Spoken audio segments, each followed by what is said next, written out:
Dan pemirsa, kita langsung akan berbincang dengan dua narasumber yang sudah terhubung. Pertama, saya ingin ke kuasa hukum sekaligus pakar hukum tata negara, Bang Refli Harun. Bang Refli, sebetulnya ketika mengajukan judicial review, Pak Rizal Ramli sempat menyebutkan berapa pentingnya untuk mengajukan judicial review ini. Tapi kita ingin tahu sebetulnya lebih jauh lagi, apa urgensinya untuk mengajukan judicial review? Toh juga Pilpres masih lama.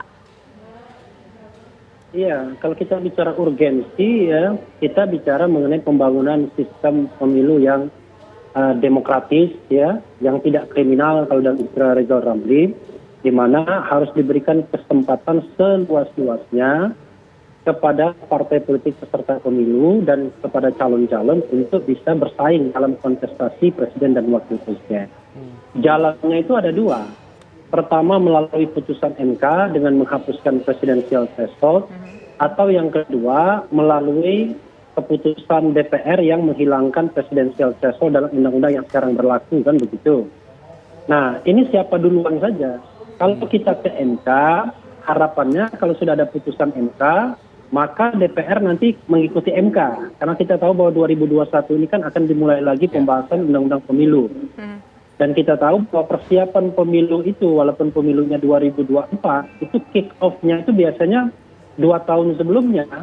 Jadi memang harus dari sekarang, agar kemudian nanti partai-partai politik dan calon-calon itu sudah siap memperhitungkan kalau mereka mau maju atau tidak maju. Nah kalau sekarang, itu kan seperti tidak jelas siapa yang bisa maju, siapa yang tidak.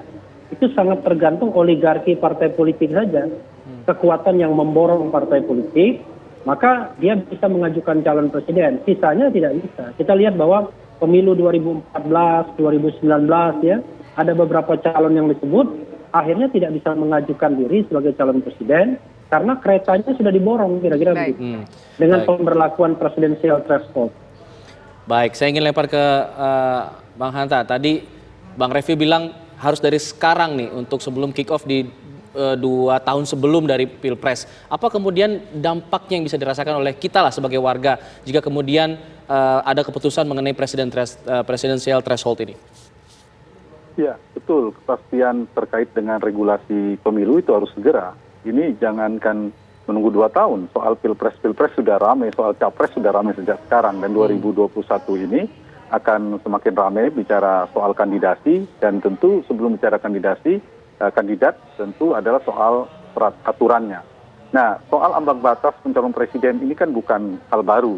Yang kerap kita persoalkan adalah saya pada posisi ini kan soal berdemokrasi. Cara kita menata sistem berdemokrasi kita khususnya dalam politik elektoral, dalam pemilu.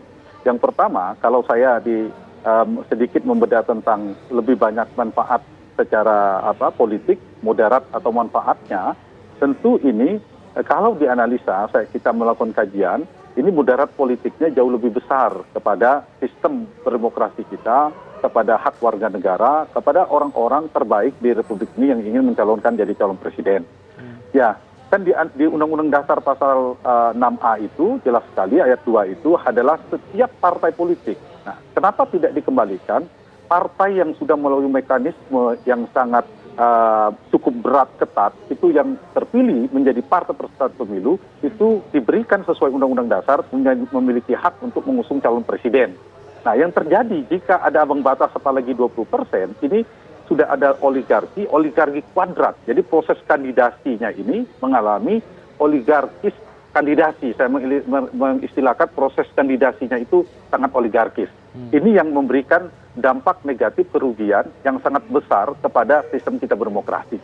Yang kedua, ini juga akan mereduksi, mendegradasi hak politik warga negara yang ingin mendapatkan kita, termasuk saya, Bang Refli, Alfat, semuanya kita mendapatkan pemimpin yang terbaik. Nah, kita diberikan dengan pemimpin yang sangat terbatas calonnya. Mungkin hanya 2 seperti 2019. Padahal kita punya hak sebagai warga negara untuk mendapatkan pemimpin yang terbaik. Sehingga kita tereduksilah hak kita. Yang ketiga adalah yang mengalami kerugian politik ada orang-orang ingin menjadi calon presiden. Tidak memiliki partai politik tetapi dia capable, dia punya rekam jejak yang kuat. Juga mereka mengalami kerugian politik sehingga tidak punya hak. Misalnya ada partai yang besar, dia sulit menerobos di sana. Untuk mengikuti partai lain tidak bisa, Beda kalau ternyata ada 10 atau 10 partai, ada 10 pipa alternatif yang bisa menjadi jalur untuk pencalonan. Yang ketiga, sedikit lagi, seringkali kerap menjadi alasan bagi sebagian orang mendukung untuk ambang batas presiden dinaikkan ada untuk memperkuat sistem presidensil. Padahal sebaliknya, logika itu tidak nyambung. Menurut saya justru itu akan mereduksi sistem presidensil kita. Alasannya supaya didukung oleh parlemen yang kuat, koalisi yang besar. Padahal tidak ada jaminan. Pak Jokowi di periode pertama hanya 36%. Pak SBY juga kecil. Tapi di pertengahan jalan justru partai merapat banyak mendukung. Pun sebaliknya, partai bisa datang dan pergi. Tidak ada kaitan dengan koalisi di awal pencalonan. Dan dalam sistem presidensil, beda dengan parlementer. Tidak ada peleburan, penggabungan bahwa sistem eksekutif atau presiden itu merepresentasikan kekuatan di parlemen. Sehingga tidak ada kaitannya, dia terpisah masing-masing, tidak melebur. Karena itu kalau ingin memperkuat sistem presidensil, justru menurut saya ambang batas itu diturunkan bahkan ditiadakan menjadi 0%. Dan tidak perlu khawatir akan banyak calon presiden. Saya tidak begitu yakin 10 partai akan ada 10 calon presiden. Tidak. 2024 contohnya hanya 5. Dan pada saat itu sebenarnya bisa 5. Bisa lebih dari 5, nyatanya tidak. Dan saya kira kita berdemokrasi tidak hanya alasan efisiensi, penghematan, mungkin dari segi keuntungannya pilpresnya hanya 2 putaran, lebih efisien penyelenggaraannya, biayanya lebih hemat. Tapi kita berdemokrasi kan bukan hanya itu. Kalau alasannya khawatir ribut, gaduh banyak calon presiden, nggak ada jaminan. Kemarin calon presiden cuma 2, 2019. Bahkan sangat kontraksi politiknya sangat kuat. Oke, terakhir saya ingin ke Bang Refli. Bang Refli, ini kan tadi dikatakan, Bang Refli mengatakan bisa dengan 2 cara untuk parliamentary threshold ini, baik itu melalui DPR ataupun ke MK. Lantas kenapa langsung mengambil gongnya ke MK? Kenapa tidak di DPR dulu? Apakah tidak percaya diri ini juga tidak akan dipenuhi oleh DPR, tidak akan dibahas oleh DPR? Bukan tidak percaya diri, ini kan kita ada 2 jalan, maka 2 jalan itu kita lakukan, kan kira-kira begitu. Jadi jalan ke MK, jalan juga ke DPR. Tapi kita di DPR, kita tahu partai-partai sekarang mayoritas adalah partai yang mempertahankan presidensial threshold dengan sangat luar biasa. Karena memang kepentingan politik di Pilpres 2019, sebelumnya 2014. Tetapi harusnya kan mereka lebih wise, lebih mau berkompromi terhadap masa depan demokrasi kita, sehingga untuk 2024 harusnya mereka berpikir ulang untuk mempertahankan presidensial threshold 20% lagi.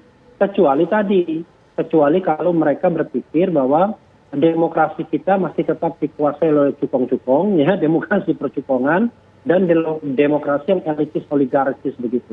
Kalau itu soalnya, ya kita tidak punya masa depan demokrasi yang baik, karena akhirnya uang, ya, dan kekuatan oligarki itu yang akan berpengaruh terhadap pemilihan presiden dan wakil presiden. Padahal klaim pemilihan langsung itu rakyat warga negara bisa memilih presidennya secara langsung. Tapi ternyata tidak, kita disodorkan pilihan yang terbatas begitu. Baik, terima kasih Bang Refli, terima kasih Mas Hantayuda. Kita akan tunggu nanti langkah selanjutnya untuk langkah ke MK juga ke DPR. Kita akan tunggu seperti apa keputusan mengenai presidensial threshold ini untuk Pilpres 2024. Terima kasih. Selamat sore. Assalamualaikum warahmatullahi wabarakatuh.